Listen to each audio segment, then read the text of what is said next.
بسم اللہ الرحمن الرحیم۔ آج سے ٹھیک 4 سال قبل ابو نے یہ کہہ کر میرے سامنے ہی امی کو طلاق دے دی تھی کہ یہ عورت بد کردار ہے اور میری بیوی کہلانے کے لائق نہیں ہے۔ یہ بات سن کر میں گھبرا گئی تھی اور رونے لگی تھی۔ میں نے ابو کے سامنے ہاتھ جوڑ دیے اور بولی، خدا را ابو، ہم پر ایسا ظلم مت کریں، اس بھری دنیا میں آپ کے علاوہ ہمارا کوئی ہے ہی نہیں۔ ابو میری بات سن کر ہنسے تھے اور بولے، میں مانتا ہوں تمہارا میرے علاوہ کوئی نہیں ہے، مگر یہ بات تمہاری ماں پر لاگو نہیں ہوتی۔ یقین نہیں آتا تو پوچھ لو اس سے۔ میں نے امی کی جانب دیکھا تو وہ بس حیران پریشان سی کھڑی تھیں، منہ سے کچھ بولتی ہی نہیں تھیں۔ میں پھر سے ابو کی منت سماجت کرنے لگی تھی۔ میں بولی، میری خاطر آپ یہ سب نہ کریں۔ آپ امی کو چھوڑ دیں گے تو زمانے والے ہمارے ساتھ برا سلوک کریں گے، امی کو مورد الزام ٹھہرائیں گے۔ تب ابو بولے، ثانیہ، تم بلا وجہ ہی اپنے آنسو ضائع کر رہی ہو۔ ایک نظر اپنی امی کے چہرے کی جانب بھی تو دیکھ لو، وہ کتنی مطمئن کھڑی تھیں۔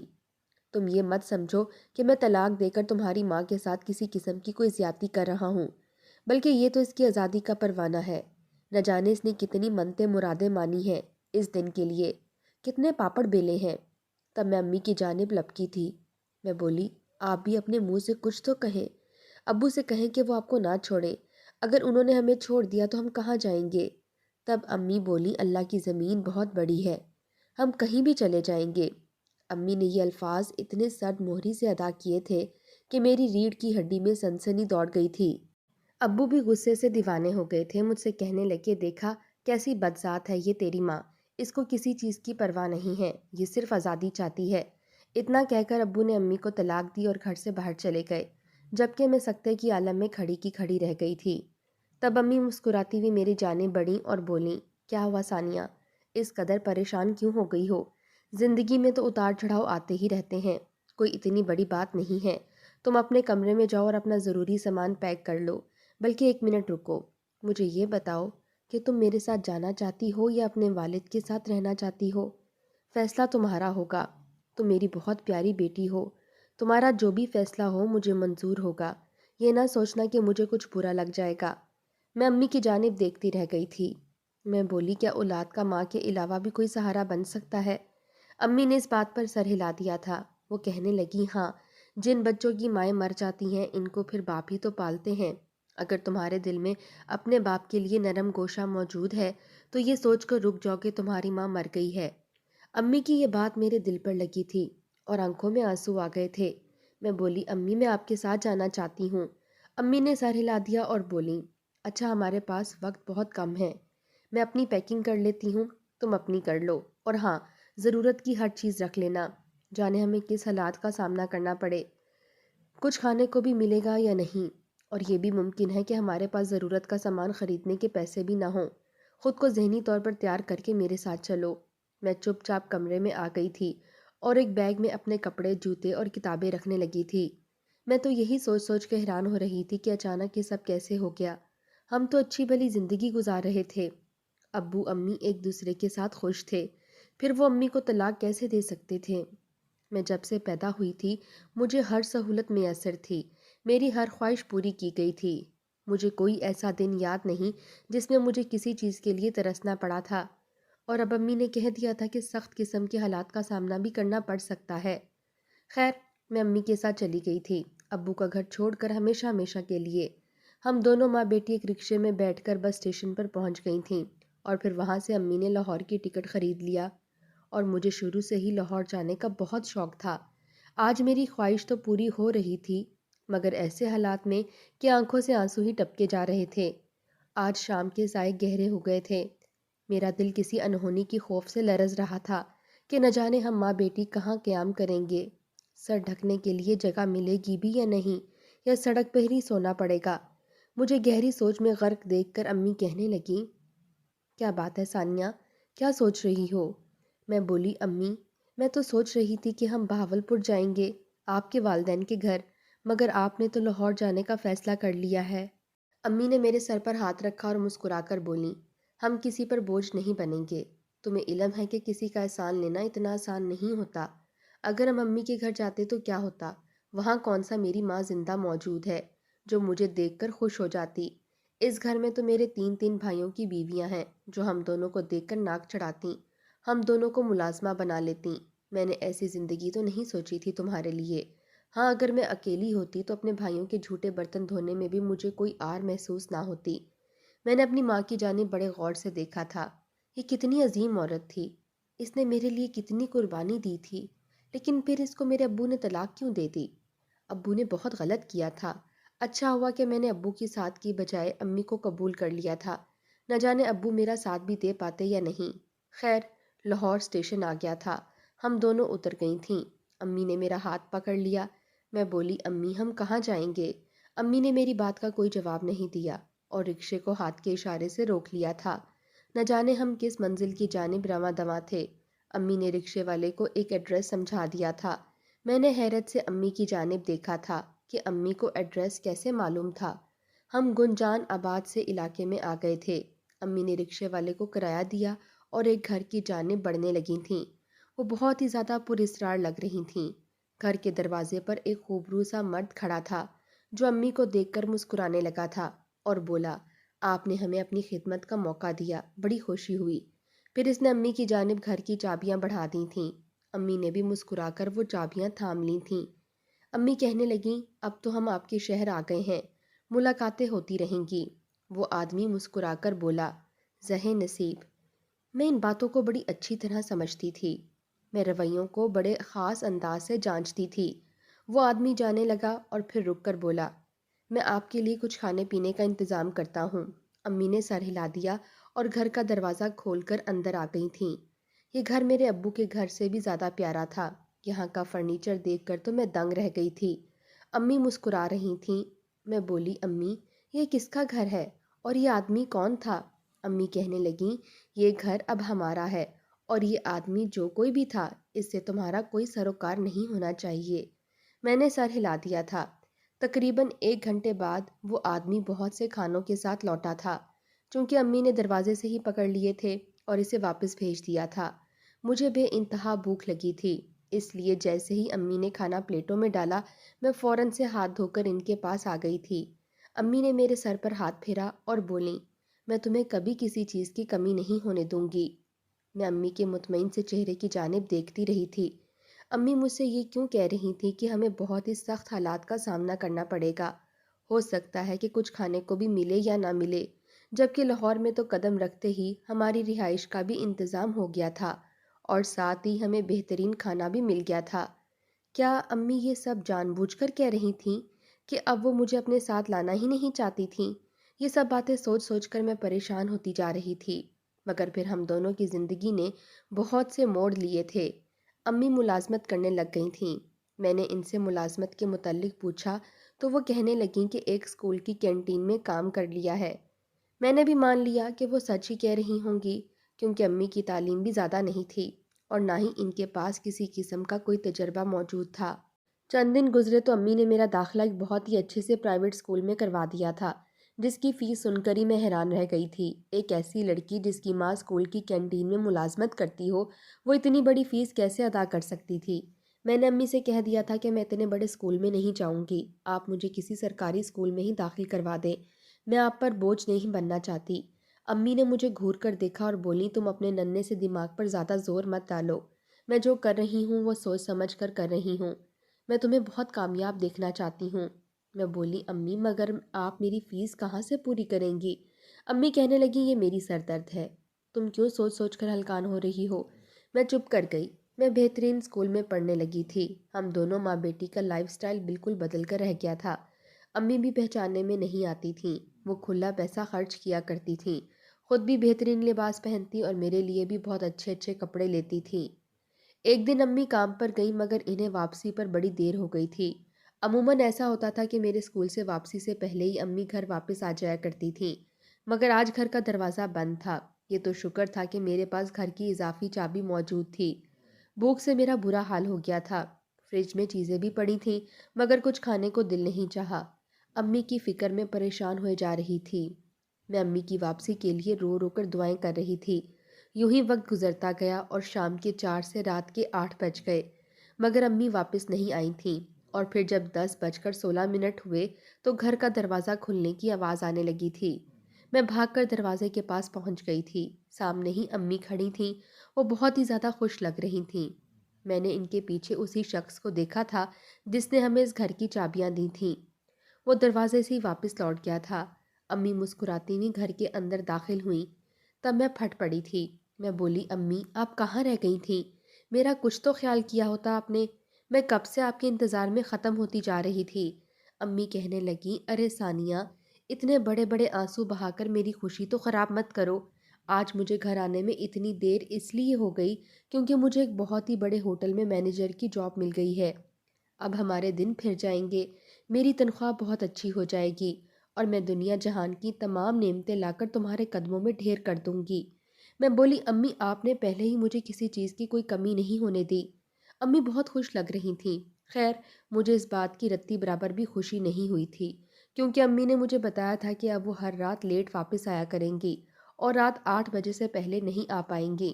اسی لیے انہوں نے میرے لیے ملازمہ کا انتظام کر دیا تھا۔ اس بات پر میں نے احتجاج بھی کیا تھا کہ امی پہلے ہی مجھ سے میرا باپ چھن گیا ہے اور اب ماں بھی دور ہو جائے گی، میں ایک ملازمہ کے سہارے زندگی کیسے بسر کروں گی؟ امی کے چہرے پر آج پہلی بار مجھے کرب نظر آیا تھا۔ وہ کہنے لگیں، میں نے تم سے تمہارا باپ نہیں چھینا۔ کیا تم اس کے الزامات کو سچ مانتی ہو؟ کیا تمہیں لگتا ہے کہ میں غلط تھی؟ میں نے نفی میں سر ہلا دیا اور بولی، امی میں آپ پر کبھی بھی شک نہیں کر سکتی، میں تو آپ کی اس جاب کی وجہ سے پریشان ہوں۔ امی چپ چاپ اٹھ کر اپنے کمرے میں چلی گئی تھیں جبکہ وہ میرے لیے ماضی کی باتیں تازہ کر گئی تھیں۔ مجھے آج وہ دن یاد آ رہا تھا جب ابو نے امی کو طلاق دی تھی۔ ابو نے امی سے کہا تھا کہ تم بد کردار ہو۔ جب سے ہم لاہور آئے تھے تب سے امی کی تمام سرگرمیاں میری آنکھوں کے سامنے گھوم گئی تھیں۔ یہاں آئے تھے تو ان کے رنگ بدل گئے تھے۔ امی تو یہاں کسی کو جانتی بھی نہیں تھیں۔ پھر وہ کون تھا جو ہمارے لیے سب کچھ کر رہا تھا؟ وہ شخص کون تھا جو امی کے ساتھ مجھے اکثر نظر آتا تھا؟ اب چونکہ میں بڑی ہوتی جا رہی تھی اسی لیے میری سوچ کا پیمانہ وسیع ہوتا جا رہا تھا۔ دل میں ایسے خیالات بھی آ رہے تھے جن کو سوچ کر ہی میں لرز گئی تھی۔ میں نے خود کو کوسنے دی اور اپنی سوچوں کا رخ موڑ لیا تھا۔ اب زندگی کا نیا امتحان شروع ہو گیا تھا۔ امی بہت مصروف رہنے لگی تھیں۔ میں ان سے شکایت کیا کرتی؟ تبھی امی نے میری مصروفیت کے لیے ہوم ٹیوشن کا انتظام کر لیا تھا۔ چونکہ میں بڑی کلاس میں ہو گئی تھی اسی لیے مجھے پڑھائی پر زیادہ محنت کرنا پڑتی تھی۔ میرے میٹرک کے امتحانات تھے تو سر کھجانے کا وقت بھی نہیں ملتا تھا۔ اتنے دن گزر جاتے تھے، امی کے ساتھ تفصیل سے بات ہی نہیں ہو پاتی تھی۔ خیر، یہ دور بھی گزر گیا تھا۔ اب میں امتحانات سے فارغ ہو گئی تھی۔ جس دن میرا آخری پرچہ تھا اس دن میں 16 برس کی ہو گئی تھی۔ امی مجھے اپنے ہوٹل میں لے گئی تھیں اور میرے لیے اچھی سی دعوت کا اہتمام کیا تھا۔ میں بے انتہا خوش تھی کہ اب مجھے سکون ہی سکون ہوگا، مگر میں کہاں جانتی تھی کہ گھر کی خاموشی مجھے کاٹ کھانے کو دوڑے گی۔ میں اب اس تنہائی سے گھبرانے لگی تھی۔ ایک دن امی جب کام سے واپس آئیں تو میں پھوٹ پھوٹ کر رونے لگی تھی۔ میں بولی، امی آپ اپنی جاب چھوڑ دیں، میرا آپ کے بغیر دل نہیں لگتا، میں تو ایسے پاگل ہو جاؤں گی۔ تب امی نے میرا ہاتھ پکڑ لیا اور کہنے لگیں، ثانیہ تمہیں علم ہے کیا؟ دوسرے ممالک میں جب بچے اپنے امتحانات سے فارغ ہو جاتے ہیں تو وہ وقت گزاری کے لیے چھوٹی موٹی جاب کرنے لگتے ہیں۔ اس طرح وہ بچے لوگوں سے ڈیل کرنا بھی سیکھ جاتے ہیں اور ان کے پاس ایکسپیرینس بھی ہو جاتا ہے۔ اگر تمہیں یہ آئیڈیا اچھا لگتا ہے تو بتاؤ، میں تمہارے لیے ہوٹل میں جاب لگوا دوں گی۔ مجھے بڑی دیر سے امی کے کام کی جگہ کا وزٹ کرنے کا بہت شوق تھا، اسی لیے میں نے فوری طور پر حامی بھر لی تھی اور بولی، جی جی امی، یہ تو بہت ہی اچھی بات ہے۔ امی بھی مسکرائی تھیں۔ میں نے تو خواب میں بھی نہیں سوچا تھا کہ میں تو اجڑ جاؤں گی، یہ جاب میری کامیابی کی راہ کھولے گی ہی نہیں بلکہ مجھے بند گلی میں لے آئے گی۔ مجھ پر رشتوں کی حقیقت اس طرح سے کھلے گی کہ میرا سانس ہی مجھ پر تنگ ہو جائے گا۔ میں امی کے ساتھ ہوٹل آنے لگی تھی۔ وہ یہاں مینیجر تھیں، سب ان کی بہت عزت کیا کرتے تھے۔ میں کم عمر بھی تھی اور میرے پاس کوئی تجربہ بھی نہیں تھا، اسی لیے مجھے ویٹر کی جاب مل گئی تھی۔ میں بہت محنت اور ایمانداری سے کام کیا کرتی تھی۔ یہاں آ کر بہت مصروف ہو گئی تھی۔ زندگی کا ایک نیا پہلو میرے سامنے کھلا تھا۔ یہاں پر کام کرنے والی بہت سی لڑکیاں مجبور تھیں۔ ایسی لڑکیاں بھی تھیں جو اپنے گھروں کی واحد کفیل تھیں۔ میری بہت سی دوستیاں بھی ہو گئی تھیں، ہم سب مل کر لنچ کیا کرتی تھیں۔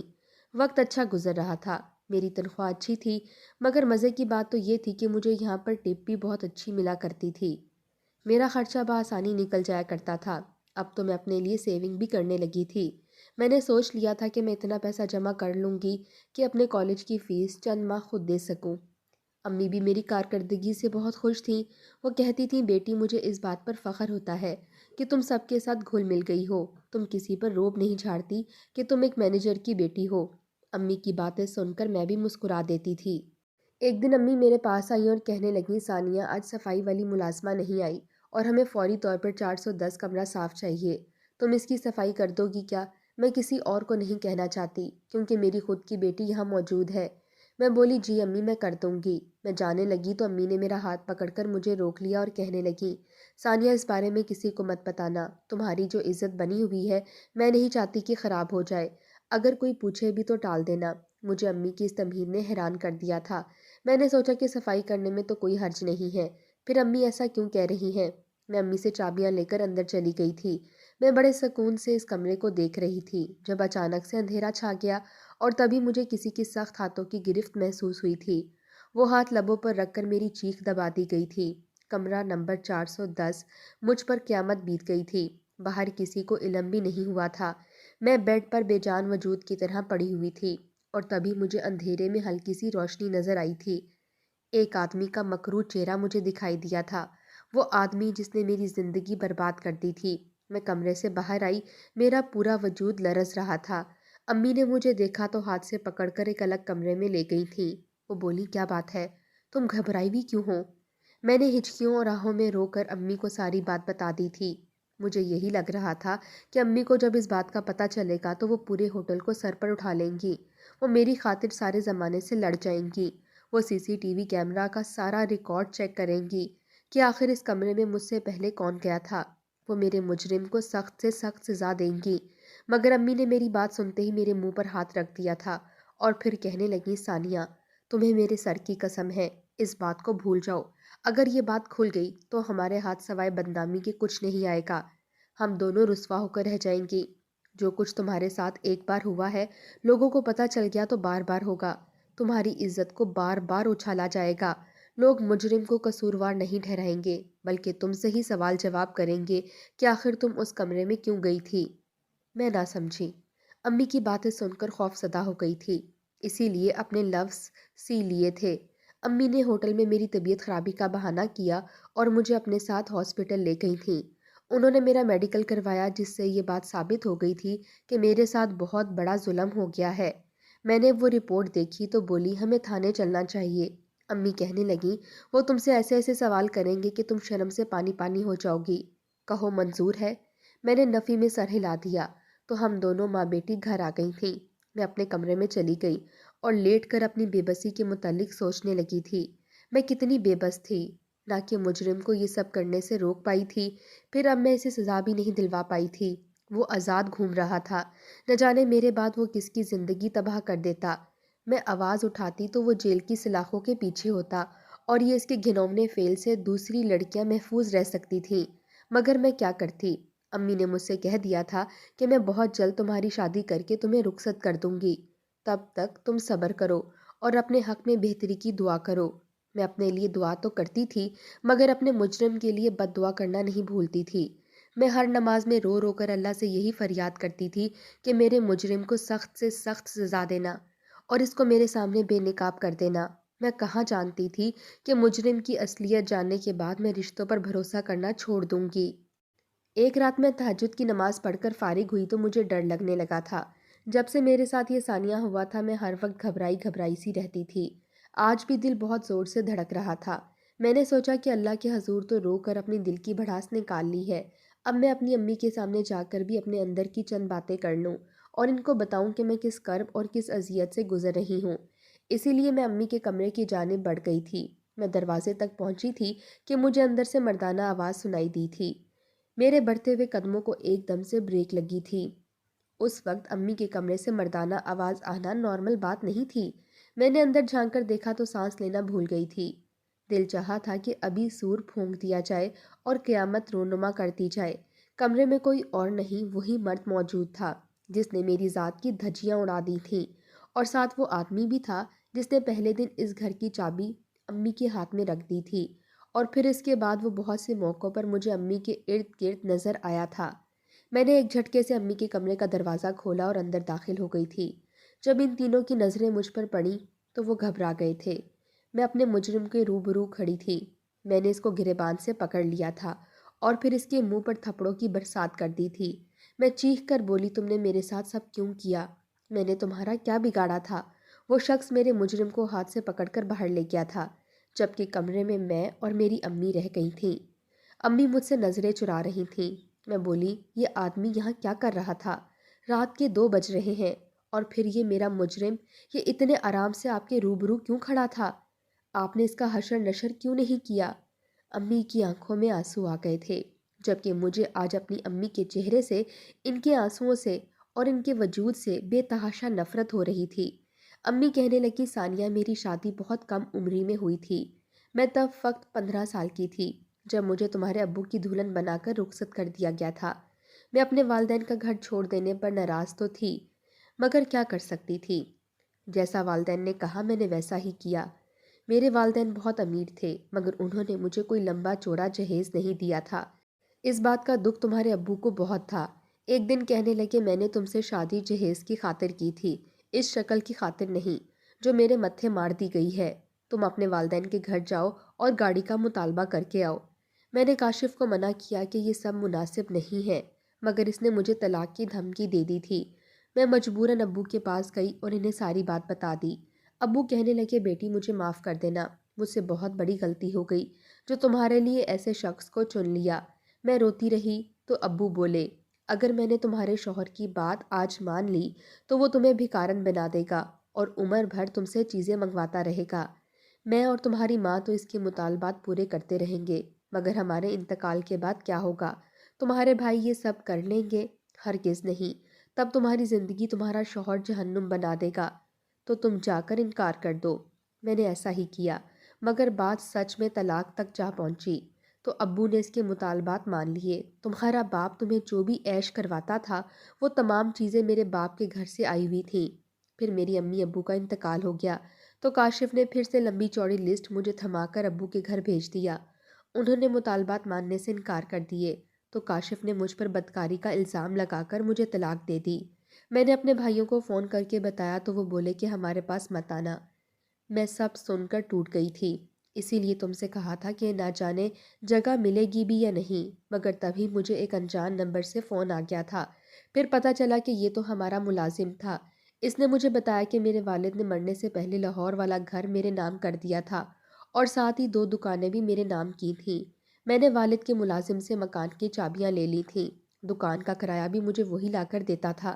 میں نے مانا کہ کینٹین کی جاب سے زیادہ منافع نہیں ہوا تھا، لیکن دکان کے کرائے سے میں نے تمہیں اچھے اسکول میں تعلیم دلوائی تھی۔ تمہارے ساتھ جب یہ ثانیہ ہوا تو میں ڈر گئی تھی اور تمہیں اسی لیے خاموش رہنے کا کہا تھا، کیونکہ وہاں کی چابیاں تو میرے پاس موجود تھیں۔ پھر تم سے پہلے وہاں پر کون جا سکتا تھا؟ میں نے خفیہ طور پر تحقیقات کی تھی اور اپنے والد کے ملازم ضمیر کو یہ کام سونپ دیا تھا۔ آج وہ تمہارے مجرم کو میرے سامنے لے آیا ہے۔ یہ آدمی تمہارے سگے باپ کاشف کا بھیجا ہوا تھا اور مکمل پلاننگ کے تحت اس کی رسائی اس کمرے تک ہوئی تھی کہ میں اس کے بغیر بہت اچھی زندگی گزار رہی ہوں اور ترقی کی منازل طے کر رہی ہوں۔ اسے سب برداشت نہیں ہوا، وہ مجھے بے سکون کرنا چاہتا تھا، اسی لیے اس نے اپنی ہی بیٹی کی عزت خراب کروا دی، فقط اس لیے کہ مجھے نیچا دکھا سکے۔ میں امی کی بات سن کر ٹھہر گئی۔ امی نے مجھے بتایا کہ میرے مجرم کو انہوں نے پولیس کے حوالے کر دیا ہے۔ اگلی صبح میں تھانے گئی تھی تاکہ امی کی باتوں کی تصدیق کر سکوں۔ امی کا ایک ایک حرف سچا تھا، وہ شخص میرے باپ کا ہی بھیجا ہوا تھا۔ مجھے تو یقین ہی نہیں آتا تھا کہ کوئی انسان اس حد تک بھی گر سکتا ہے۔ میرے مجرم کو قانون نے سزا دی اور باپ کو رب نے۔ وہ فالج زدہ ہو کر بستر پر پڑا ہے، اس کا پرسان حال کوئی نہیں ہے۔ میرے مجرموں کو تو سزا مل گئی ہے، مگر میں جو بے سکون اور پریشان ہوں، اس کا ازالہ کون کرے گا؟ مجھے اب کسی شخص پر بھی اعتبار نہیں رہا۔ جب میرا سگا باپ میرا محافظ ہی غدار نکلا تو پھر کسی اور پر بھروسہ کیسے ممکن ہے؟